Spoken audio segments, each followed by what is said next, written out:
අම්මා කියනවා පුතේ මම ටවුමට ගිහිල්ලා එන්න. අම්මේ මමත් එන්නද? අම්මේ මමත් එන්නද? May I come too? May I come too? මට ඇත්තටම ඔයාව එපා වෙලා තින්නේ. මට තවත් ඔයාට කියන්න දෙයක් නැහැ. කිව්වා කියලා වැඩකුත් නැහැනේ කොහොමත්. මට ඔයාට තවත් කියන්න දෙයක් නැහැ. There is nothing more to say. අපි ওই වාක්‍යම වෙනත් විදිහකට අරගෙන බලමු. තවත් කරන්න කියලා කිසිම දෙයක් ඉතුරු වෙලා නැහැ. There is nothing more to do. There is nothing more to do.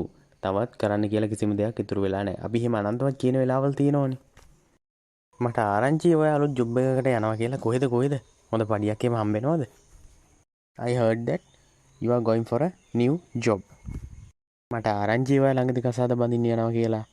කවුද ඒ අවසනාවන්තයා? I heard that you are going to get married recently. Recently කියන්නේ ළඟදී. Recently. Heard that. I heard that කියලා කියන්නේ මට ආරංචි කියන එක. Heard that කියලා කියන්නේ ආරංචි කියන. ඔය තරම් අසුබවාදී වෙන්න එපා. ටිකක් පොසිටිව් වෙලත් බලන්න. ටිකක් සුබවාදී වෙලත් බලන්න. ඔය තරම් අසුබවාදී වෙන්න එපා. Don't be so pessimistic. Pessimistic කියන්නේ අසුබවාදී. Pessimistic.